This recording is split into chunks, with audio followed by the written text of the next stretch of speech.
Hello viewers, இப்போ நம்ம வந்து பார்த்தீங்கன்னாக்கா, இப்போ ஒரு கரும்பு பிளாட்டுக்கு வந்து பார்த்தோம்னாக்கா, ஒரு ட்ரிப்பு மூலியமாக நம்ம வந்து உரம் கொடுத்துருக்கோம். அந்த ட்ரிப்பு பிளாட்டில் வந்து பார்த்தோம்னா, நம்ம ப்ரெஷர் எந்த அளவுக்கு மெயின்டைன் பண்ணுறதை பற்றி பாருங்கள். அங்கே பாருங்கள். இப்போ வந்து பார்த்தீங்கன்னாக்கா, ப்ரெஷர் வந்து இது வந்து பார்த்தோன்னாக்கா ஒரு 2 இன்ச்சஸ் டெலிவரி தான் இது. கம்மியான வாட்ரு சோர்ஸ் உள்ள ஒரு போர் தான் இது. குறைஞ்சபட்சம் 1 கிட்ட போயிட்டுருக்கு.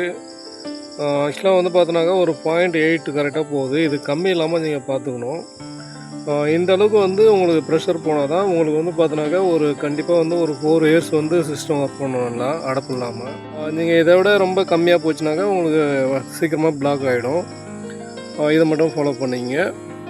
உரம் பார்த்திங்கன்னா இப்போ நம்ம வந்து ஒயிட் பொட்டாஷும் யூரியாவும் கொடுத்துட்டு இருக்கோம். இது வந்து பார்த்தோன்னா ஒரு 25 சென்ட்டு அளவுக்கு தான் இந்த கேட் வால்வு ஓடிட்டுருக்கு. ஏன்னா வந்து வாட்டர் சோர்ஸ் கம்மியாக இருக்கிறதுனால நாங்கள் 25 சென்ட்டு அந்த மாதிரி தான் பிரித்து வச்சுருக்கோம். உங்கள் வாட்டர் சோர்ஸுக்கு தகுந்த மாதிரி நீங்கள் கேட் வால்வை கரெக்டாக பிரித்து வச்சுக்கிங்க. அப்போ தான் வந்து உங்களுக்கு லாங் லைஃப் வந்து நீங்கள் வந்து ஒரே கேட் வால்வு 1 ஏக்கர் பாயிறது, 2 ஏக்கர் பாயிறது, 50 சென்ட் பாயிறதுலாம் வச்சுக்காதீங்க. உங்களுக்கு தண்ணி சோர்ஸ் எந்த அளவுக்கு இருக்குதோ அதை வச்சு தான் கேட் வால்வை வந்து நீங்கள் டிஃபைன் பண்ணி பிரிக்கணும்.